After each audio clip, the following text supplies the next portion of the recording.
হৰে ৰাম ৰাম ভোগী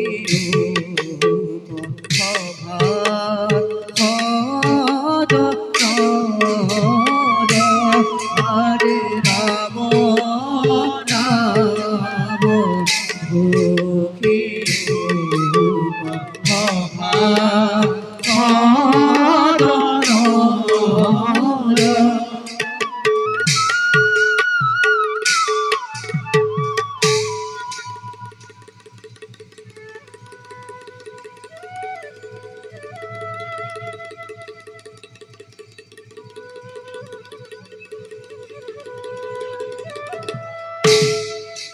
দেবগণ দেবৰাজ ইন্দ্ৰময় হৰগৰ ৰজা প্ৰকৃতিৰ সৰ্বৰূপ সন্মিলিত কৰি বিধাতাৰ অপূৰ্ব সৃষ্টি এই অমৰাৱতীপুৰ মোৰ এই সাম্ৰাজ্য স্বৰ্গীয় জ্যোতিয়ে ভৰা এই অমৰাৱতীপুৰ নুহে জানো দেৱগণ দেৱতাৰ অমূল্য সম্পদ সঁচা দেৱৰাজ কিন্তু দেৱগণ দেৱৰাজ দেৱৰ্ষি নাৰদে দীঘল সংবাদ সংবাদ ও দেৱগণ দেৱৰ্ষি নাৰদে দীঘল সংবাদ আৰু কিছুদিনৰ পাছত এই পৃথিৱীত মহাপ্ৰলয়ৰ আৰম্ভ হ'ব এই পৃথিৱীত জীৱ জন্তু তৰুণ তৃণ মনুষ্যকে আদি কৰি একো জীয়াই নাথাকিব সকলো ডুব যাব জলৰ মধ্যত আৰু তেতিয়া যক্ষ ৰক্ষ দানৱবিলাকে মূৰ দাঙি উঠিব সেই দানৱগণে আমাৰ এই স্বৰ্গ ৰাজ্য আক্ৰমণ কৰিব পাৰে তেতিয়া তাৰ উপায় কি কৰা হ'ব দেৱগণ তেতিয়াহ'লে দেৱতাসকলে মনুষ্যৰ পূজা পাতলৰ পৰা বঞ্চিত হ'ব দেৱতাবিলাকক পূজা পাতল কোনে দিব ইয়াৰ ব্যৱস্থা কি হ'ব মনুষ্যৰ পৰা পূজা পাতল নোপোৱাটো আমাৰ দুৰ্ভাগ্যৰ কথা পৃথিৱীত যদি পূজা পাতল যাগ যজ্ঞ আদি নচলে তেতিয়া সমগ্ৰ পৃথিৱী অধৰ্ম ইত্যাদি ধৰিব এই ক্ষেত্ৰত মৃত্যু অধিপতিয়ে বা কি ভাবি পাইছে ক'বলৈ কি আছে দেৱৰাজ মোৰ নামতো পূজা পাতল একোৱেই নাই মোৰ কাম যমনগৰত পাপীক শাস্তি প্ৰদান কৰা মহাপ্ৰলয়ত সকলোৰে মৃত্যু হোৱাৰ লগে লগে মোৰ যমনগৰত মৃতাত্মাবোৰ ভৰি পৰিব ধাৰ্মিক অধাৰ্মিক বিলাক বাছি উলিয়াই শাস্তি প্ৰদান কৰে মোৰ কাম এতিয়া দেখিছো সেইবোৰ ৰাখিবৰ বাবে মই আৰু এখন যমনগৰ নিৰ্মাণ কৰিব লাগিব আপোনাৰ তাতেই শান্তি আছে আপোনাৰ ওচৰত দৈত্য দানৱগণ নাপায়গৈ আমিহে ইয়াৰ ফল ভোগ কৰিব লাগিব গতিকে দেৱগণ দেৱৰাজ আমি এতিয়া বিষ্ণুৰ ওচৰলৈ গৈ ইয়াৰ এক আলোচনা কৰিব লাগিব নহ'লে স্বৰ্গ ৰক্ষা কৰা কঠিন হৈ পৰিব গতিকে দেৱগণ দেৱৰাজ আমি এতিয়া নিষ্কৰ্তব্যত বলক দেৱৰাজ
পৰীক্ষা কৰিব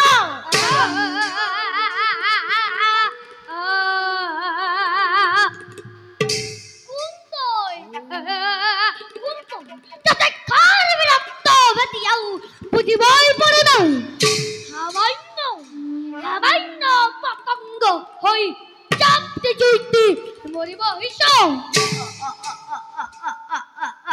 বধ খা ওকে বধ কৰাবে এতিয়াও পৃথিবীতে জন্ম হোৱা নাই এই হয়দৈত্য জীৱিত থকালৈকে মোৰ মৃত্যুতে জন্ম হ'ব নোৱাৰে তহঁতে মোৰ ওচৰত একেবাৰে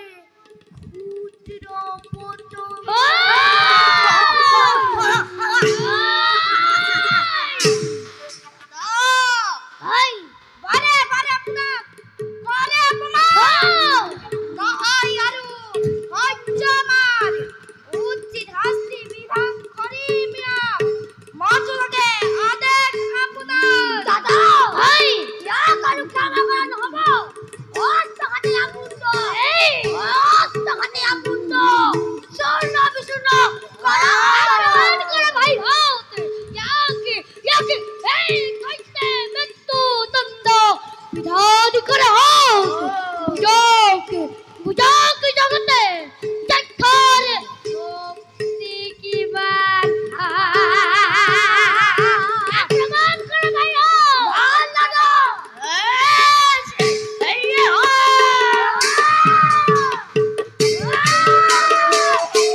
স্বীকাৰ কৰিলে আমি আজিৰ পৰা আমি আপোনাকে দক্ষ ৰাজ্যৰ অধিপতি পাতিম আমাকে ৰক্ষা কৰক সত্যৱতী মই তোমালোকৰ কথা বান্তি হৈছো মোৰ নাম হৈছে হয়দৈত্য সমগ্ৰ পৃথিৱীৰ ভূভাৰ হৰণ কৰিবলৈ লক্ষ্মীয়ে মোক স্বজন কৰিছে মোৰ মৃত্যু কোনেও ঘটাব নোৱাৰে মই শৰীৰ মোৰ সকলো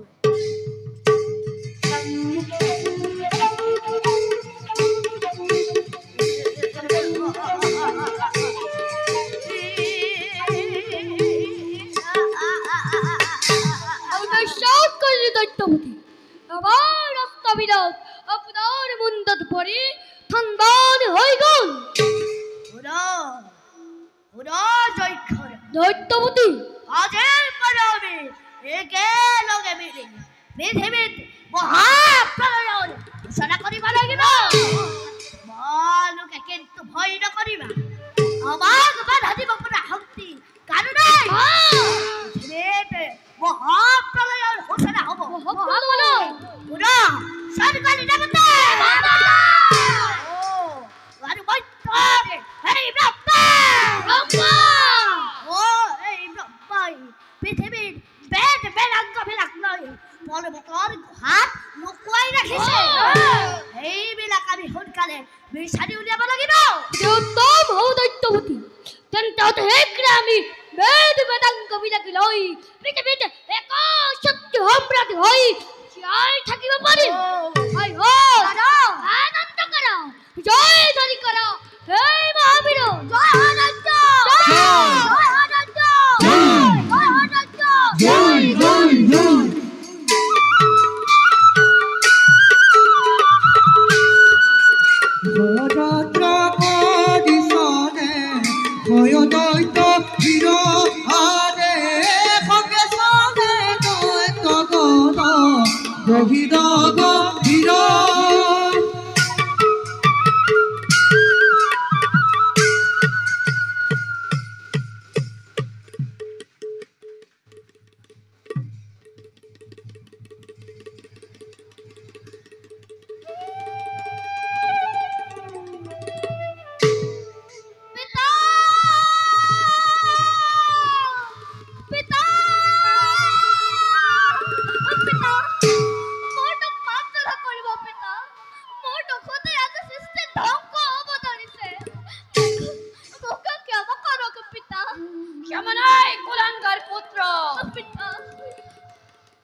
তোৰ কুকৰ্মৰ বাবে আজি মোৰ সৃষ্টি ধ্বংস হব ধৰিছে দেৱ সমাজত তই মানি পুৰুষ হৈ জগতত হৰি নাম লৈ হৰিপুৰ কিন্তু কিন্তু তই আজি যি মহাভুল কৰিলে তাৰ কোনো ক্ষমা নাই তোৰ কৃতজ্ঞ গুণ মই চিৰদিনৰ বাবে বিলুপ্ত কৰিম আদৰ যা বৰ অনসৰ কৰা পিতা মোৰ দুখ মই হতবাৰে কৰে স্বীকাৰ ইউ এক কৰ্ম ফল পিতা কৰ্মফল পিতা কি কৰ্মফল তই আজি মোক শাস্ত্ৰ জ্ঞান দিবলৈ আহিছ পিতা শুন পিতা মোৰ চাৰিটা সন্তানে মোৰ কথা মতে সাংসাৰিক হৈ মোৰ সৃষ্টিত মান বহাইছে কিন্তু তোক মই সংসাৰ কৰিবলৈ কোৱাত তই মোৰ বাক্য সেৱা জ্ঞান কৰি নিজকে জ্ঞানী পুৰুষ বুলি ভাবিছ তোক আজি মই নকৰিম কামা তোক আজি মই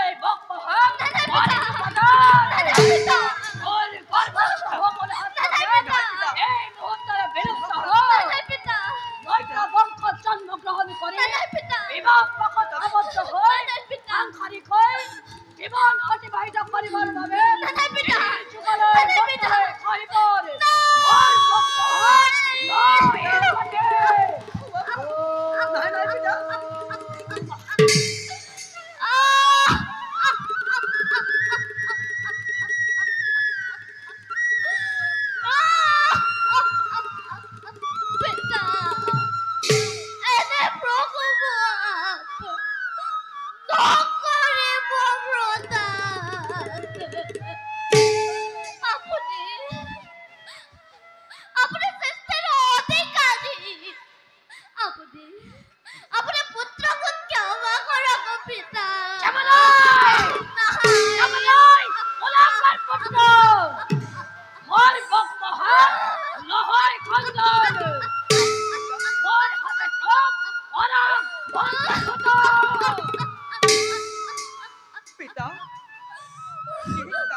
পৰিচয় হ'ব ৰাজ্যক বিভীষণ নাপৰ যুগত গৃহ কন্দৰৰ ঘোষণা কৰি কুৰুক্ষেত্ৰৰ ৰণৰ শেষত মুক্তি লভিবি সেই যুগত তোৰ পৰিচয় হ'ব শকুনি কলিযুগত বছৰ বছৰ ধৰি হৰিনাম শ্ৰৱণ কীৰ্তন কৰি মনৰ হস্ত জ্ঞান লাভ কৰিব পাৰিবি আপোনাৰ আজ্ঞা মই নতশিৰে কৰিম পালন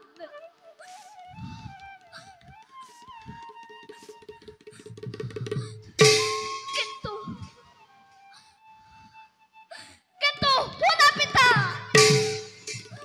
যাবৰ সময়ত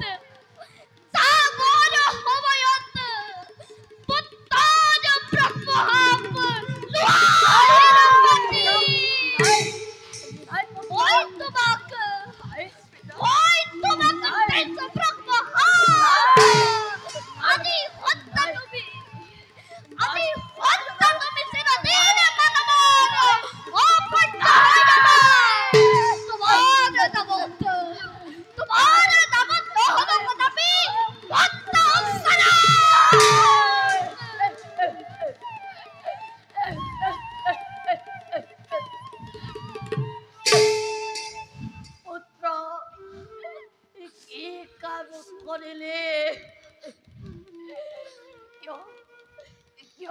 ব্ৰহ্মহাপ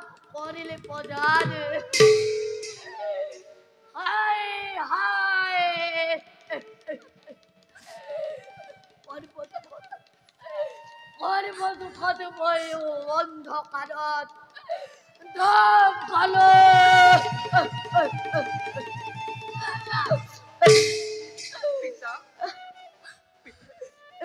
দাদা পিতা কেনে ব্ৰহ্মহাপ কিয় ধৰিলে দাদা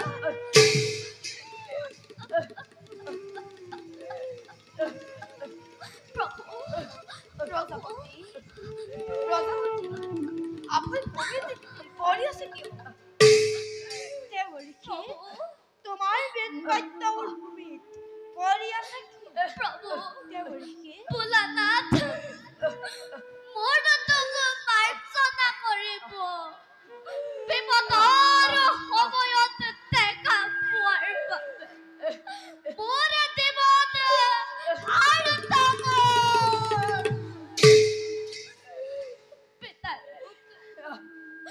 পিতাই মোক ব্ৰহ্মক কৰিলে প্ৰদান তিনি চোখ ধৰি পয় আগাৰিক জীৱন যাপন কৰিব লাগিব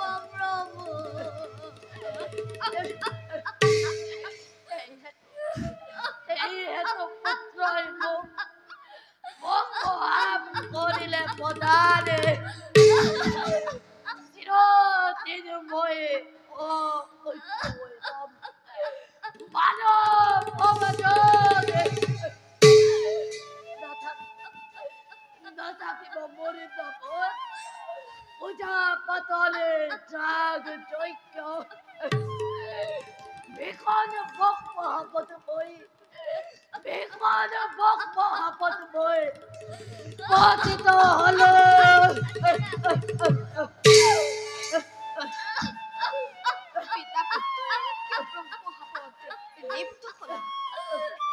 এইবিলাক সকলো বিধিৰ মহাপলয় আছে পুত্ৰ আমি নিজেই মহাপলয় কৰিলো নাৰদৰ ব্ৰহ্মহাপ আমি খণ্ডন কৰিব পাৰিম কিন্তু প্ৰজাপতিৰ ব্ৰহ্মহাপ চিৰদিন থাকিব ধৰা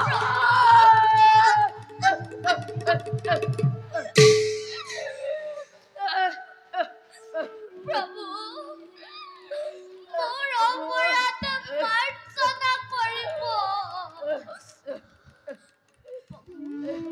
প্ৰভু ভয়ত সকলোবোৰ বেদ হৰণ কৰি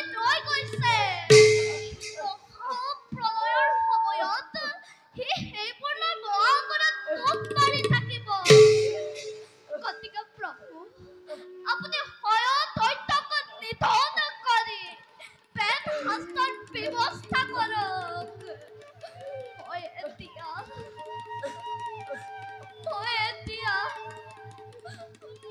এতিয়া বিদায় মাগিলো প্ৰভু। বিদায়, বিদায় প্ৰভু। বিদায় ভোলানাথ, বিদায়।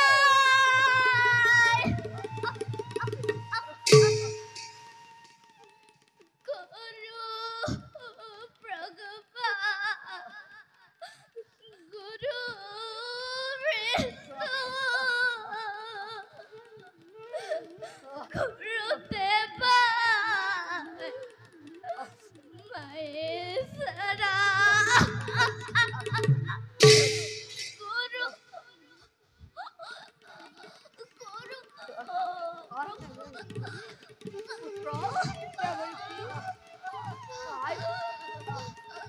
গুৰুদেৱা, মহেশ্বৰা, গুৰু,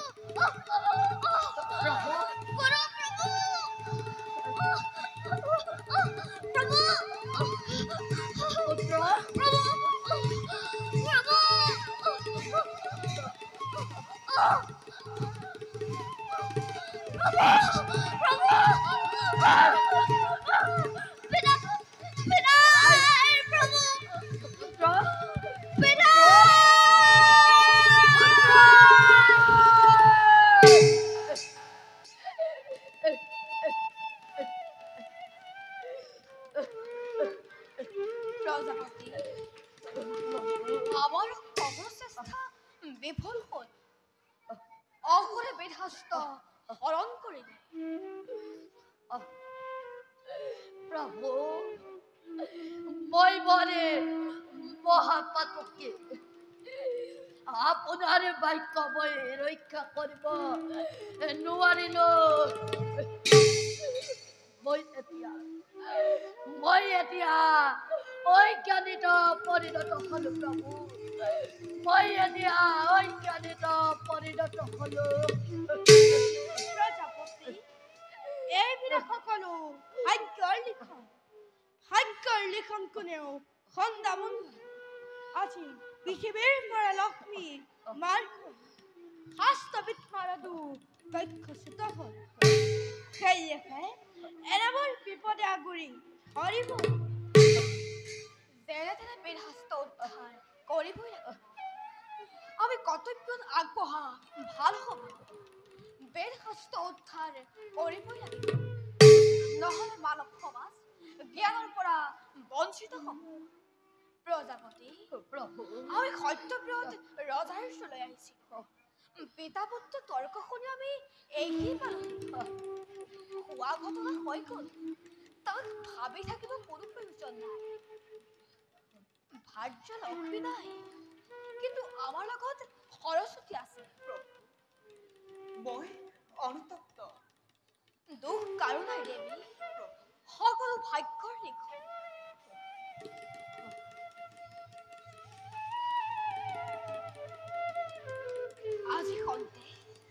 আজি সন্তে নাৰদৰ বিধ্বস্ত তুমি কৰিবা ধাৰণ।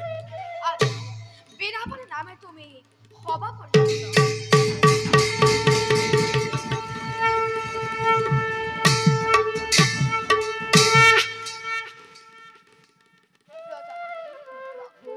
আমি আহিলো আপোনাৰ নিজ কৰ্তব্যত সমগ্ৰ হয় প্ৰভু। বল প্ৰভু।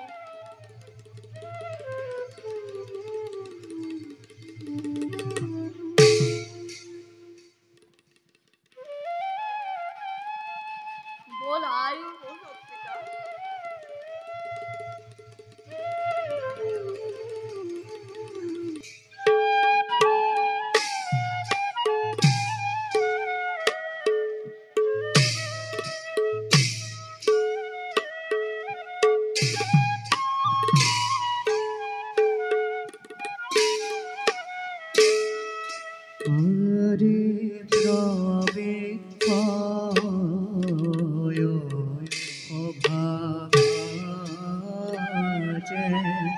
ৰাধিমা বতী আৰে নয়নাখে চলে দেৱী অতি ধীৰপতি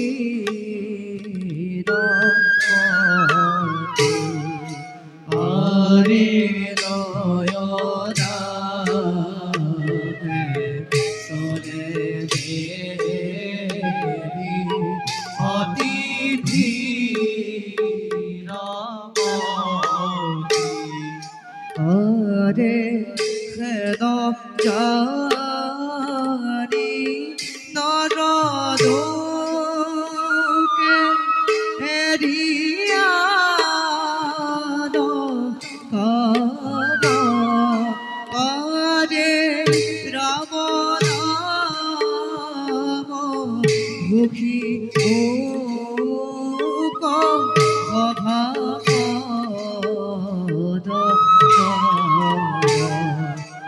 হৰে ৰাম মুখী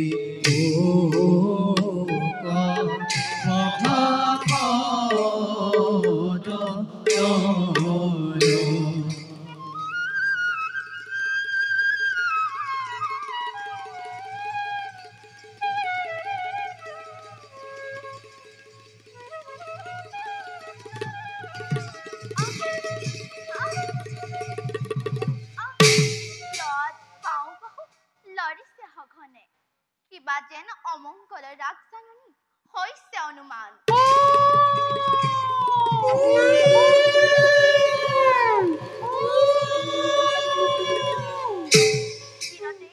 দিনতে শিয়াল কুকুৰবোৰে অৰ্চনা কৰিব ধৰিছে নিশ্চয় ৰাজ্যত কিবা অমংগল হৈছে যাওঁ পলম নকৰি স্বামীৰ ওচৰলৈ যাওঁ স্বামী স্বামী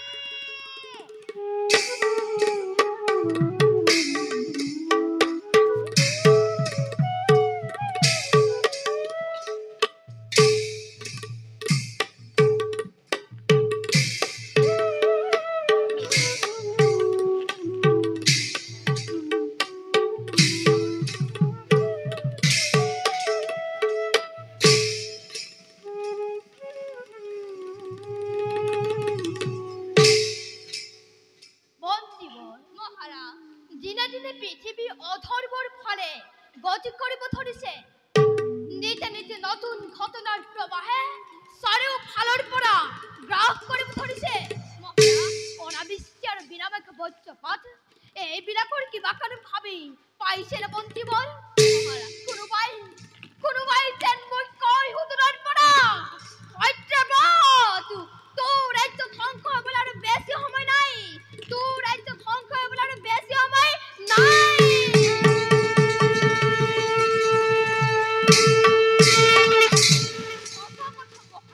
চতুৰ্দিশে কেৱল হাহাকাৰ ধ্বনি শুনিবলৈ পোৱা গৈছে মন্দিৰৰ নবাকা নিজে নিজে বাজিব ধৰিছে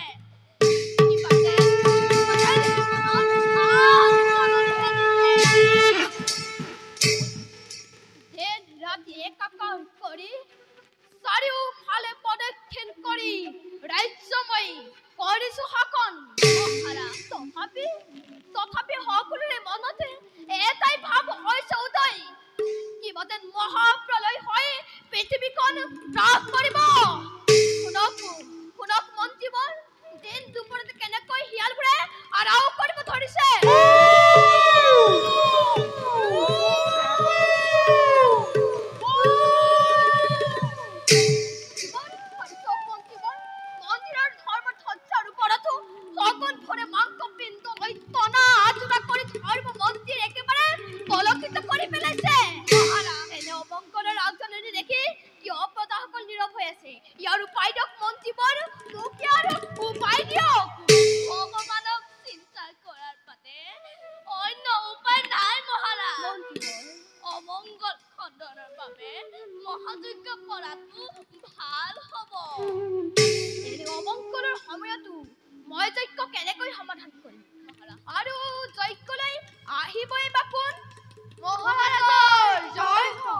মহাৰাজৰ জয় হওক মহাৰাজৰ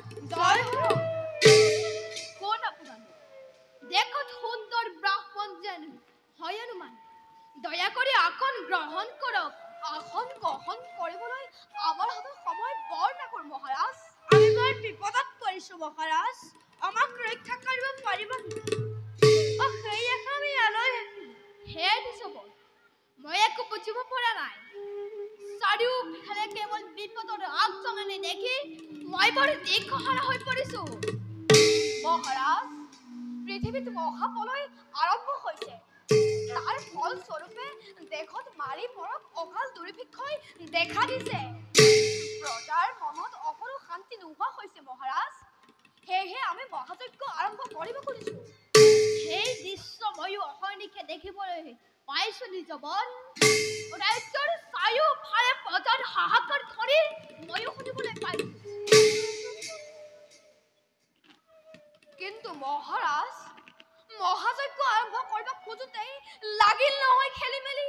জল দেৱতাই সংকাৰ কৰি কৈ গ'ল, এটা বস্তু সাগৰত দান দি দেখা বোলে যজ্ঞ সমাপন কৰিব পাৰিব। পিছে মহাৰাজ, ইয়াত ধন সোণৰ কোনো প্ৰয়োজন নাই। হে ঋষভৰ, আপোনালোকে যজ্ঞ আৰম্ভ কৰক। মোৰ ৰাজ্য অপকাৰৰ কাৰণে আপোনালোকে যজ্ঞ পাতিব। গতিকে যিদানেই নহওক তাক মই মুক্ত হস্তে কৰিম প্ৰদান। যদি নিষ্ঠাৰো দিব লাগে তথাপি সদায় প্ৰস্তুত আছো মই। মহাৰাজ, জল দেৱতাৰ দানৰ কথা শুনি আমাৰ গাৰ নোম ডাল ডালকৈ শিয়ৰি উঠিল। মহাযজ্ঞৰ কথা বাদেই দিছো। পিছে কি হল নিজব? ভাগি পাতি কওক। মই বৰ অতিষ্ঠ হৈ পৰিছো। জল দেৱতা আছে সংকাৰ তুলি সত্য ব্ৰত ৰজাই কেৱলে সেই দান কৰিব পাৰিব। সেয়েহে মহাৰাজ, আমি কোনো বিলম্ব নকৰি ইয়ালৈ হে ঋষভ, আপোনালোকে যজ্ঞ আৰম্ভ কৰক। মোৰ ৰাজ্য অপকাৰৰ কাৰণে আপোনালোকে যজ্ঞ পাতিব। গতিকে যিদানেই নহওক তাক মই মুক্ত হস্তে কৰিম প্ৰদান। যদি নিষ্ঠাৰো দিব লাগে তথাপি সদায় প্ৰস্তুত আছো মই। আমি জানো মহাৰাজ, আপুনি পৃথিৱীজন দানী মহান পুৰুষ। আপুনি ধন সোণ ঐশ্বৰ্য বিভূতিৰ সৈতে নিজ প্ৰাণ দিবলৈ কুণ্ঠাবোধ নকৰে। পিছে মহাৰাজ, আমি যি দান বিচাৰি আহিছো ইয়াৰ এটাতো নপৰে। সেয়েহে মহাৰাজ, দান দিবলৈ ওলোৱাৰ আগতে আপুনি প্ৰতিজ্ঞাবদ্ধ হ'ব লাগিব। প্ৰতিজ্ঞাবদ্ধ হ'ব লাগিব? হয় মহাৰাজ, প্ৰতিজ্ঞাবদ্ধ। মহাৰাজ, মই আগতেই কৈছিলো নহয়, আপুনি ভাবি চিন্তিহে প্ৰতিজ্ঞাবদ্ধ হ'ব লাগে। মন্ত্ৰীবৰ, দেশৰ চাৰিওফালে ঘোৰ মহাপ্ৰলয়ে আগুৰি ধৰিছে। বিপদ খণ্ডনৰ বাবে ঋষিমুনিসকলে মহাযজ্ঞ আৰম্ভ কৰিব খুজিছে। সত্যবত জানি ৰজা বুলি ত্ৰিজগতে জানে। তেনেস্থলত মই ব্ৰাহ্মণসকলক কিমতে বিমুখ কৰো? মই আগতেই কৈছিলো নহয়, আপুনি ভাবি চিন্তি প্ৰতিজ্ঞাবদ্ধ হ'ব।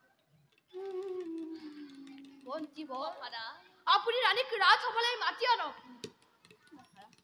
মই ৰাণীক কেনেকৈ ৰাজসভালৈ মাতি আনো? মন্ত্ৰীবৰ, কষ্ট নকৰিব। আপুনি সত্যবতৰ মহামন্ত্ৰী, ৰজাৰ আদেশ নতকিলে পালন কৰিবই লাগিব। মন্ত্ৰীবৰ পালন নকৰিব।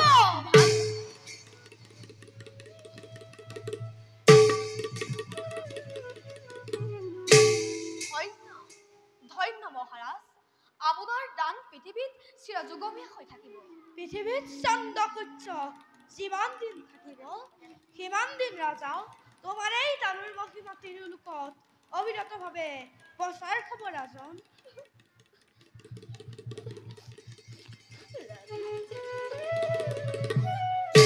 স্বামী, অসমৰ পিছে ৰাজসভালৈ মাতি পঠালে। মোক দেখি আপুনি তলমূৰ কৰি আঁতৰি গৈছে যে, মোৰ কিবা দুখ হ'ল নেকি? ৰাণী, স্বামী, অপদাৰ্থ ৰজা মই, পাৰা যদি মোক অভিশাপ দিয়া। স্বামী, মই একোকে বুজিব পৰা নাই। আপুনি কিয় ইমান উত্ৰাৱল হৈ আছে? মন্ত্ৰী ডাঙৰীয়া, মহাৰাজৰ কি হৈছে? মহাৰাজৰ এনে অৱস্থা দেখি মোৰ বুকু ভাগি গৈছে। মন্ত্ৰী ডাঙৰীয়া, আপুনি নিমাত কিয়? আপোনালোকৰ এনে অৱস্থা দেখি মই বৰ অস্থিৰ হৈ পৰিছো। স্বামী, মহাপাতকী মই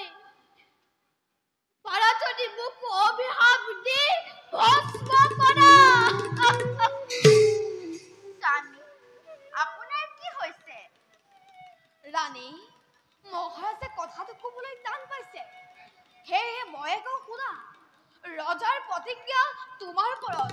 মহাৰাজ, তুমি যদি ৰজাৰ প্ৰতিজ্ঞা ৰক্ষা কৰিব পাৰা, তেতিয়া মহাৰাজ মহাপাপৰ পৰা মুক্ত হ'ব। মোৰ স্বামী কি সত্যত আবদ্ধ হ'ব লগা হ'ল, যাৰ প্ৰকাশ কৰিব নোৱাৰি? ধন হ'ল ৰাজ্যৰ অচৈত্য বিভূতি। সেইবোৰ একো নহয় ৰাণী, সেইবোৰ গোটেই পৃথিৱীত নিৰ্গম দৃষ্টি পৰিছে। পৃথিৱীত মহাপ্ৰলয় আৰম্ভ হ'ব। শনিৰ কোপদৃষ্টি পৰা ৰক্ষা পোৱাৰ হেতুকে সাগৰৰ পাৰত এক মহাযজ্ঞ আৰম্ভ কৰিব খুজিছে। কিন্তু জল দেৱতাৰ যি ঘোষণা কৰিলে, সেই ঘোষণাখনিয়েই মহাৰাজৰ ওচৰত দান ভিক্ষা মাগিবলৈ এইদান আপোনালোকে মহাযজ্ঞৰ বাবে ভিক্ষা কৰিলে। মহাৰাজ সত্যত আবদ্ধ হ'ব লগা হ'ল। পুনৰাণী, জল দেৱতাৰ ইচ্ছা যজ্ঞ কৰাৰ স্থানত এগৰাকী ৰাজগুণ থকা কুলক্ষিনী নাৰীক জলত নিক্ষেপ কৰিব লাগিব। সেয়েহে যজ্ঞ আৰম্ভ কৰিব পাৰিব। সেয়েহে এই ৰাজ্যৰ ৰাণীক ভিক্ষা মাগিব। ৰজাৰ প্ৰতিজ্ঞাবদ্ধ, ৰজাৰ প্ৰতিজ্ঞা ৰক্ষা কৰিবলৈ অপাৰগ হৈছে। স্বামী, আপুনি মোক প্ৰতিজ্ঞা কৰি বিষৰ জান দিবলৈ ওলাইছে। মই আপোনাৰ প্ৰতিজ্ঞা ভংগ কৰি ঘোৰ মহাপাপত লিপ্ত হ'বলৈ নিদিওঁ। দুখ নকৰিব স্বামী, মোৰ প্ৰতি নিয়তিৰ এনে বিধান মানিবই লাগিব। মহাৰাজ, বৰ মৰম হৈছে, আমাক দান দিয়ক, নহ'লে এতিয়া ব্ৰাহ্মণে ব্ৰহ্মহপ কৰিব প্ৰদান। শান্ত হওক দ্বিজবৰ, ব্ৰহ্মহপৰ নাই প্ৰয়োজন। মহাৰাজ যেতিয়া প্ৰতিজ্ঞাবদ্ধ, মহাৰাজৰ মোৰ ওপৰত কোনো চৰ্ত নাই। মোক লৈ বলক মন্ত্ৰী ডাঙৰীয়া, মহাৰাজক আপোনাৰ ওচৰত অৰ্পণ কৰিলো। ৰাণী, নোলাই মোৰ মুখৰ মাত। এই ৰাজ্যৰ ৰাজলক্ষ্মী তেতিয়া এই ৰাজ্যৰ পৰা আঁতৰি যাব। নিশ্চয় এই ৰাজ্যত ঘোৰ অমংগলে ঘেৰি ধৰিব। অমংগল নহয় মন্ত্ৰী ডাঙৰীয়া, নিশ্চয় ৰাজ্যলৈ শান্তি ঘূৰি আহিব। অনাবৃষ্টি মাৰি মৰহ সকলো দূৰ হ'ব। বলক ব্ৰাহ্মণ, পলম কৰাৰ নাই প্ৰয়োজন।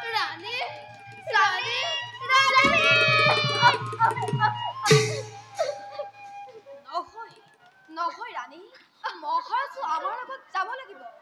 মহাৰাজে তোমাক ফুল চন্দন পিন্ধাই পানীত নিক্ষেপ কৰিব লাগিব। আমি মন্ত্ৰপানে কৰিম। নোৱাৰো ব্ৰাহ্মণ, নিজ হাতে নিজ পত্নীক মই জল দেৱতাক অৰ্পণ কৰিব নোৱাৰো।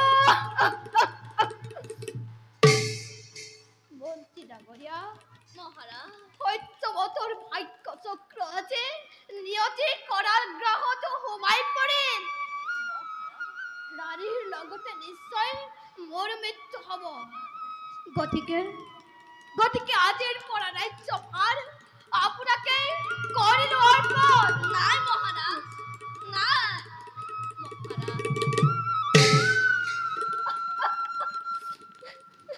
মহাৰাজ, বৰ মৰম হৈছে। বলক ৰাণী, রাধে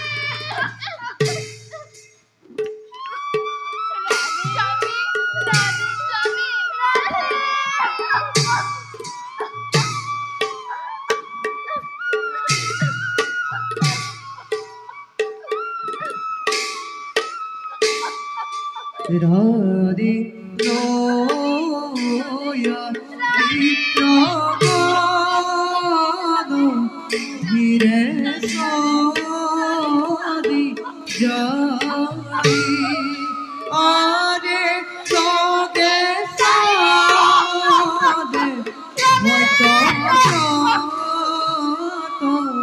যেন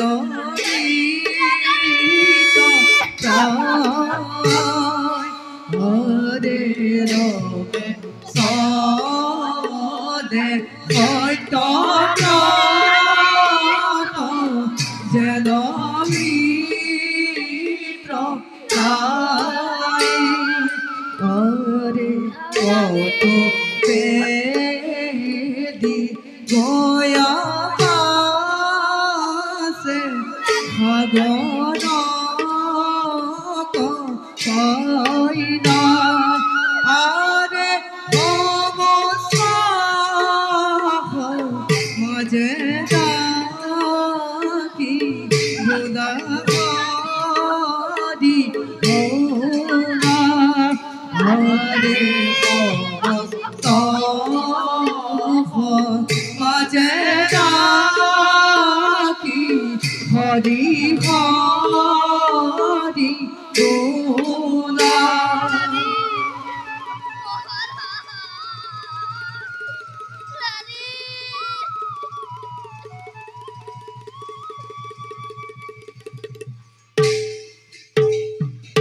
ও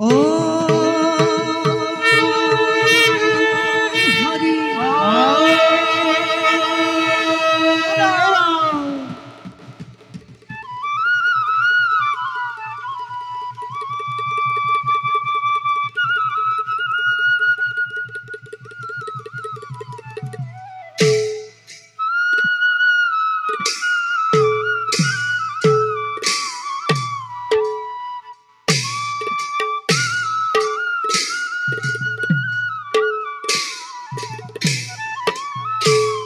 ওয়ারে বৈসারূপ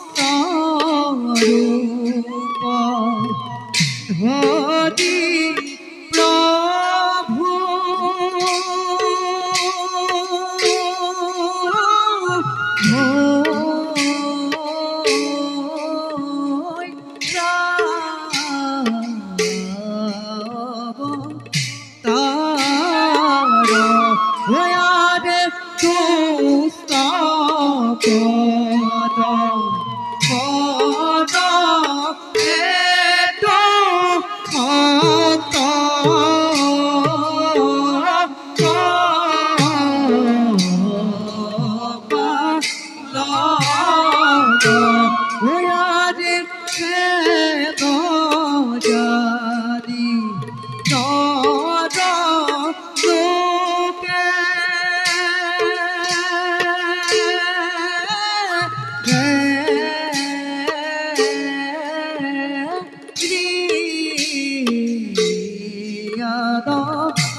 Vishnu Rama Rama Bhakta Ati Kemo Hare Vishnu Rama Rama Bhakta Ati Kemo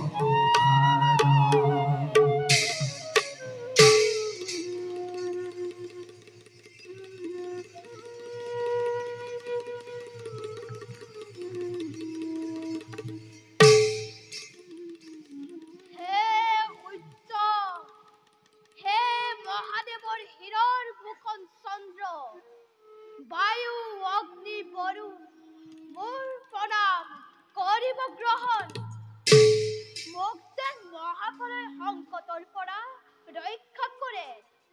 হে জগতগুৰু ব্ৰহ্মা বিষ্ণু মহেশ্বৰ মোক কোটি কোটি প্ৰণাম কৰিব গ্ৰহণ।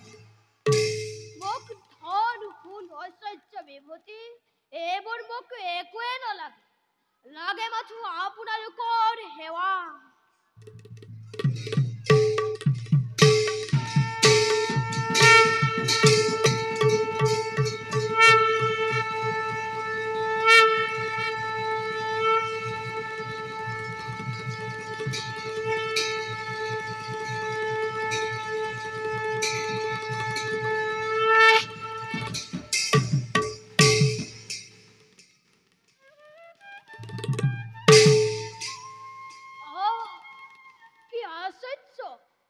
বিশাল জলধাৰাৰ মাজত ইমান অতিকায় মৎস্যবোৰ কোনোদিনে দৰ্শন হোৱা নাই।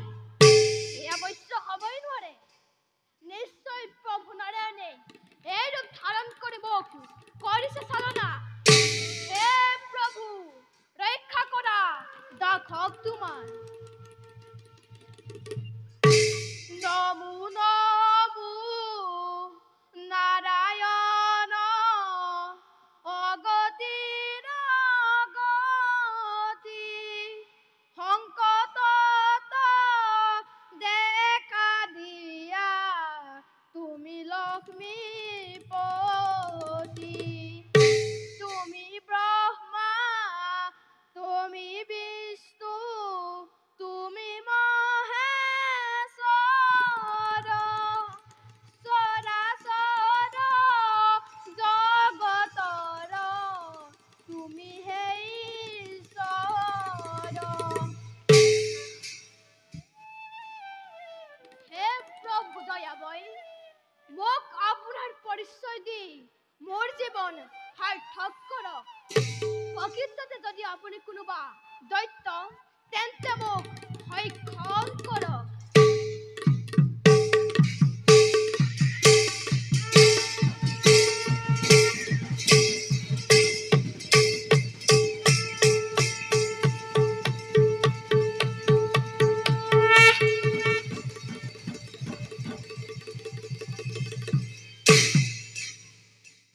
হে মহাজ্ঞানী সত্যব্ৰত, প্ৰভু আমি তোমাক আকৌ পৰীক্ষা কৰিম। প্ৰভু কিয়নো আপুনি মৎস্যৰূপ ধাৰণ কৰিব লগা হ'ল? শুন ৰাজা সত্যব্ৰত, প্ৰভু আজি কাল ৰাতি, আজি শেষ ৰাতিতেই পৃথিৱীত সৃষ্টি হ'ব মহাপ্ৰলয়। আৰু মহাপ্ৰলয়ত কোনো জীয়াই নাথাকিব। আৰু লক্ষ্মীয়ে মহাদৈত্য সৃজন কৰি আমাৰ সৃষ্টি নষ্ট কৰিব বিচাৰিছে। সি ইতিমধ্যে চাৰিবেদ হৰণ কৰিছে। সি মহাপ্ৰলয়ৰ সময়ত মহাসাগৰত ডুব পৰি থাকিব। তাক তাৰে একে আকৃতিৰ প্ৰাণীৰ হাততে মৃত্যু হ'ব। সেয়েহে আমি তাৰ ৰূপ ধাৰণ কৰি চাৰিবেদ উদ্ধাৰ কৰিম। প্ৰভু এই মহাপ্ৰলয়ত আমি জীয়াই থাকিম কেনেকৈ? শুন ৰাজা সত্যব্ৰত, প্ৰভু মহাপ্ৰলয় আৰম্ভ হোৱাৰ আগে আগে তোমালোকৰ কাষলৈ এখন ডাঙৰ নৌকা পঠাই দিম। তাত তোমালোকে তল তিন্ন পশু পক্ষী আদি যি পোৱা সেই নৌকাখনত পিছৰ কল্পৰ বাবে স্বজন কৰিবলৈ তুলি ল'বা। আৰু মহাপ্ৰলয় 7 দিন আৰু 7 ৰাতিলৈকে চলি থাকিব। আমি হয়দৈত্যক বধ কৰি তোমালোকৰ কাষলৈ আহিম। আৰু আমাৰ মূৰৰ ওপৰত এটা শিং দেখিবা। সেই শিঙত তোমালোকৰ নৌকাখন বাষ্পীয়ে মেৰাই ৰাখিব। আৰু 7 দিনৰ পাছত পৃথিৱী শান্ত হ'ব। তুমি আমি প্ৰত্যেকেই নিজ নিজ কৰ্তব্যত অগ্ৰসৰ হ'ব পাৰিম। যোৱা ৰাজা, নকৰিবা সংশয়, বিপদত আমাক কৰিবা স্মৰণ। ভাল প্ৰভু।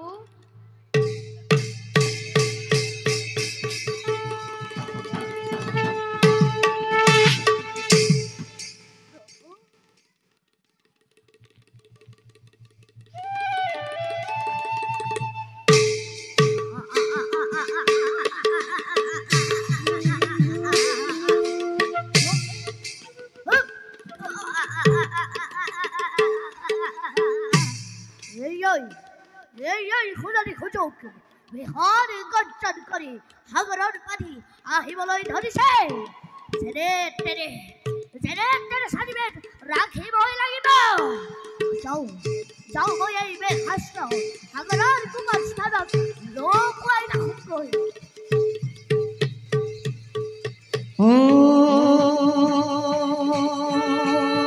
হরি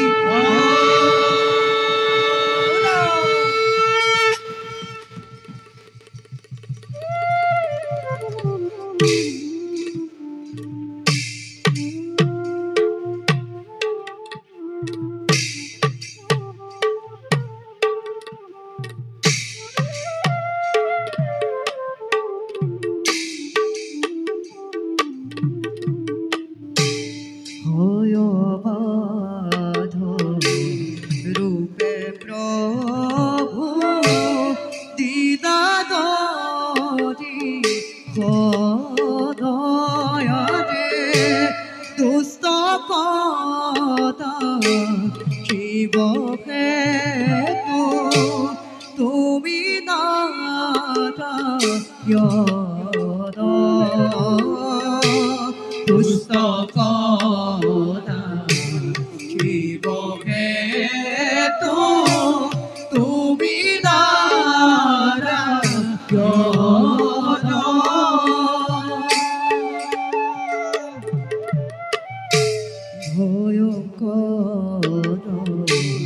রূপ ধরি হইদায়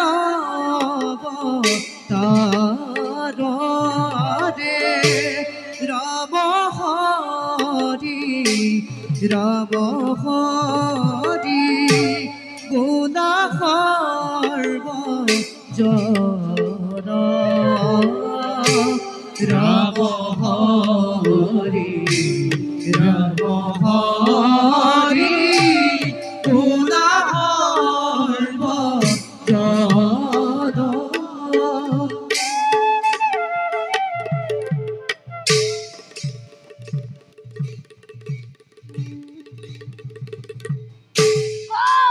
ক'ত যাবি আজি দৈত্যৰ ওচৰত?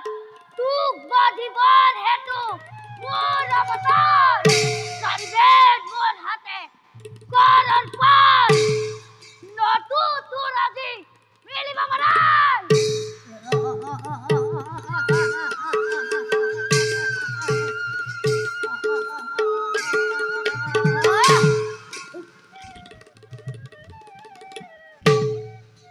ক'ত তই? এতিয়াও বুজা নাই তই বৰ পৰাক্ৰম। যুদ্ধ কৰিব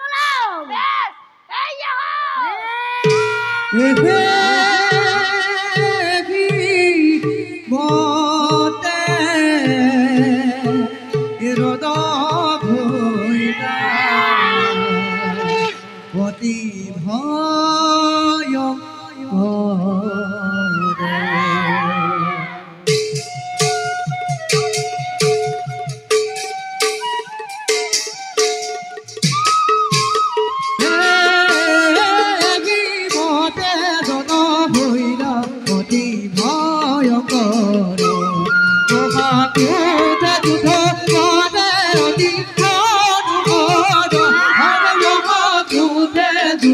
করে অতি মধুকর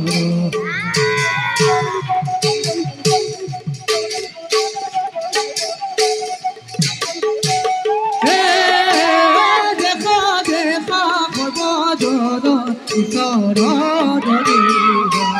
বাবাজি গলুকে ডাকি হরি হরি বোলা হরে বাবাজি গলুকে ডাকি হরি হরি বোলা।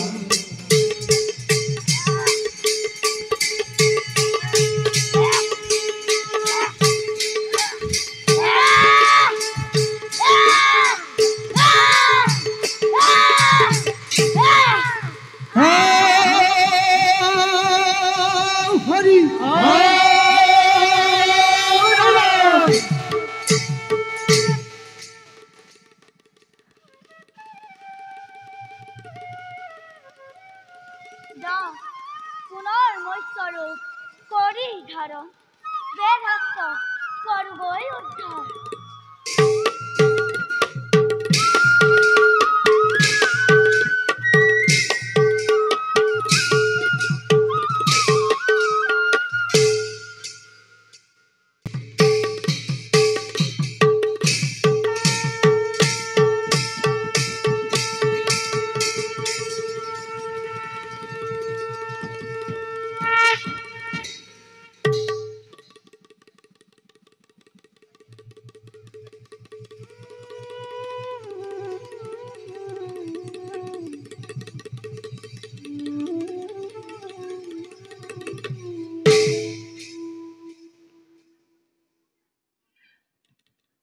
প্ৰজাপতি প্ৰভু শূলপাণি আৰু সত্যব্ৰত প্ৰভু বৰ কষ্টৰ মাজৰে বেদ উদ্ধাৰ কৰি প্ৰজাপতি প্ৰভু এই শাস্ত্ৰ আপুনি ভালকৈ কৰিব।